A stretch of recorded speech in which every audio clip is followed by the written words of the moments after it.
পাকিস্তানের পররাষ্ট্রমন্ত্রী ইসহাক দার বাংলাদেশ সফর করে গেলেন।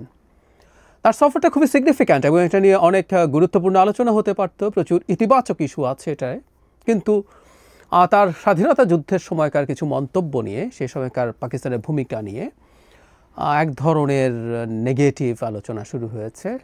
আমার প্রাথমিক রিয়াকশন হচ্ছে এ ধরনের বিতর্ক তিনি কূটনৈতিকভাবেও এড়িয়ে যেতে পারতেন, কিন্তু সেটা জাননি বলেই বিতর্কটা হচ্ছে। দুটো দিক নিয়েই কথা বলবো এবং পাকিস্তানের সাথে বাংলাদেশের ভবিষ্যৎ সম্পর্ক কেমন হওয়া দরকার সেটা নিয়ে আলাপ করব। তিনি এসছেন এবং একজন পররাষ্ট্রমন্ত্রী যখন আসেন, অবশ্য তিনি শুধু পররাষ্ট্রমন্ত্রী নন, তিনি উপপ্রধানমন্ত্রী, তিনি যে সেনেটের হাউস আছে তাদের যে সরকারি দল সেটার নেতা, এর আগে বিরোধী দলীয় নেতা ছিলেন। সো তিনি খুব হাই প্রোফাইল মানুষ, খুবই প্রভাবশালী মানুষ বর্তমান সরকারের, কোনো সন্দেহ নেই।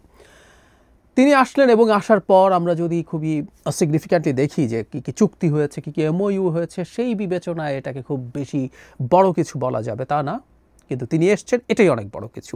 আমরা প্রাথমিকভাবে একটু দেখে রাখি কী কী চুক্তি এবং এমওইউ হয়েছে। একটা চুক্তি হয়েছে, দুই দেশের সরকারি ও কূটনৈতিক পাসপোর্টধারীদের ভিসা বিলোপ চুক্তি সই হয়েছে। তার মানে হলো যারা রেড পাসপোর্ট আছে এবং আমাদের সরকারি কর্মকর্তারা আছেন, তারা ভিসা ছাড়া দুই পক্ষে আসা যাওয়া করতে পারবেন। এটা আমাদের সব নাগরিকের জন্য হলে মন্দ হতো না, এটা হতে পারতো।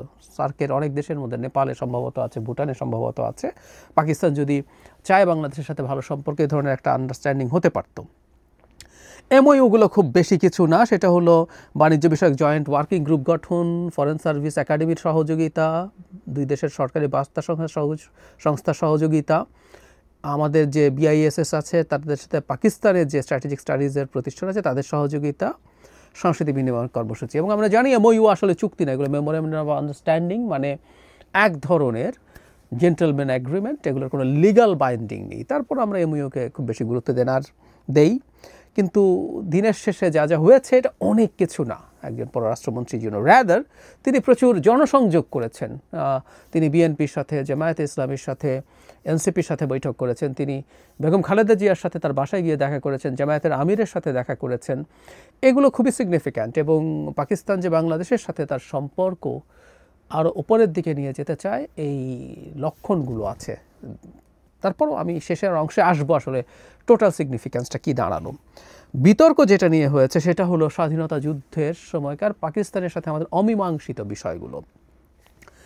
একটা হচ্ছে পাকিস্তানের বাংলাদেশের কাছে ক্ষমা চাওয়া, অফিসিয়ালি আটকে পড়া পাকিস্তানিদের আলাপ এখনও আছে, যদি এই আলাপটা থাকা উচিত কিনা এটা নিয়ে আমি প্রশ্ন করতে চাই।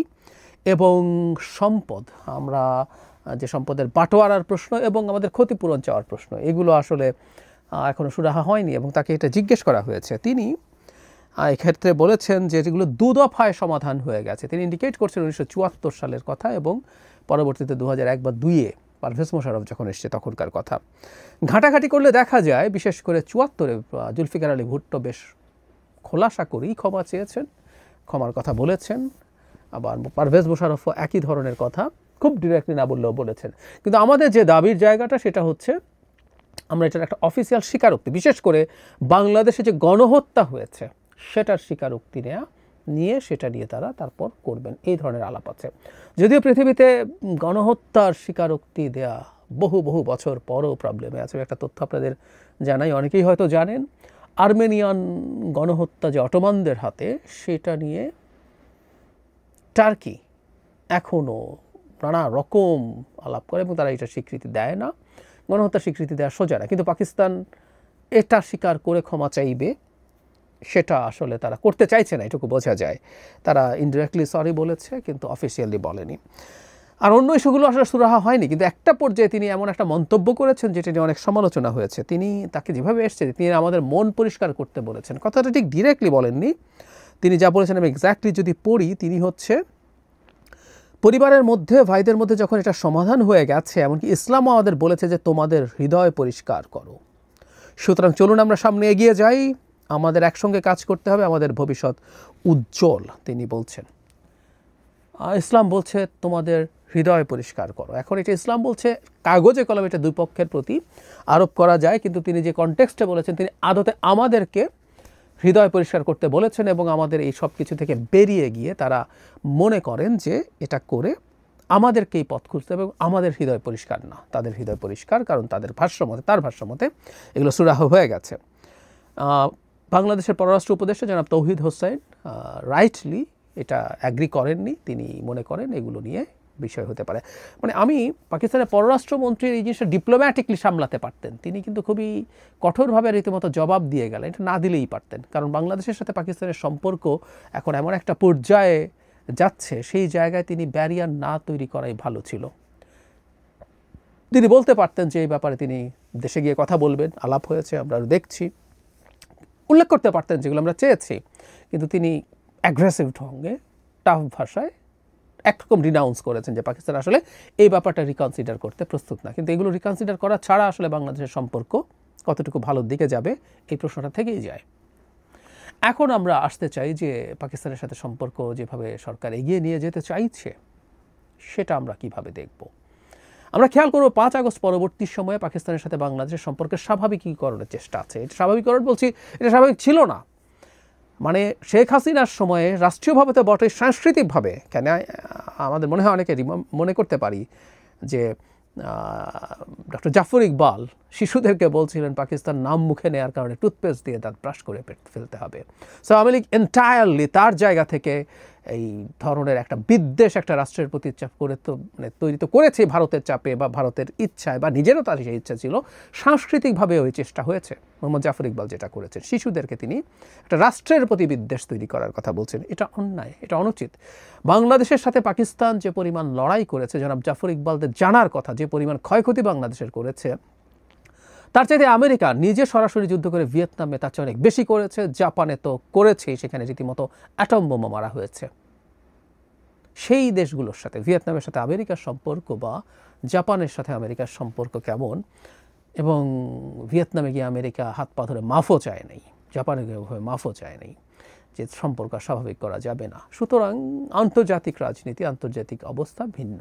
আবারও বলছি, প্রায় কাছাকাছি সময়ে আমরা যখন মুক্তিযুদ্ধ করছি তখনও আমেরিকা ভিয়েতনামে বিভৎস রকম ধ্বংসযজ্ঞ চলে। সেই তুলনায় পাকিস্তানের ধ্বংসযজ্ঞ আসলেই অনেক কম, মানে রাষ্ট্রের উপরে ধ্বংসযজ্ঞ। পাকিস্তান গণহত্যা করেছে গুলি করে, এদের ক্ষেত্রে হত্যা তো বটেই, এবং দেশকে ধ্বংসস্তূপে পরিণত করে ফেলা হয়েছে। তো এরকম সাংস্কৃতিক একটা চেষ্টা ছিল। আর ভারতের চাপে পাকিস্তানের সাথে নানা রকমভাবে সম্পর্কের ব্যারিয়ার ছিল, আমাদের নিশ্চয়ই মনে আছে। আমরা এই ৫ আগস্টের পর দেখছি যে পাকিস্তানের জাহাজ সরাসরি আসছে। এক সময় বাধা ছিল না, কিন্তু অনেকগুলো এক ধরনের নন ট্যারিফ ব্যারিয়ার ছিল। সেটা হচ্ছে এরকম যে পাকিস্তানের কন্টেইনারগুলো ম্যানুয়ালি সার্চ করতে হবে, ফলে পাকিস্তান থেকে কেউ পণ্য যদি আনতে যায় তার এমন ঝামেলা হবে সে আসলে আর ওটা যেন না আনে। এটা বাদ হয়েছে, সরাসরি জাহাজ আসছে।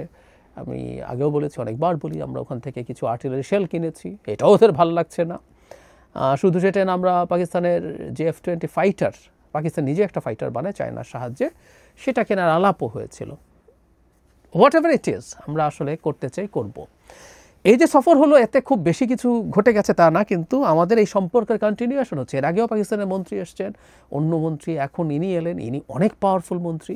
তিনি আসার কারণে এবং কনটেক্সটটা দেখব আমরা, যখন ভারতের সাথে আমাদের সম্পর্কটা খুবই খারাপের দিকে, ভারতের কারণে, ভারত এই সম্পর্কটাকে নষ্ট করে রেখেছে, তখন বাংলাদেশ চায়নার সাথে যোগাযোগ বাড়িয়েছে, পাকিস্তানের সাথে যোগাযোগ বাড়িয়েছে, এবং পাকিস্তানে খুবই চেষ্টা করছে।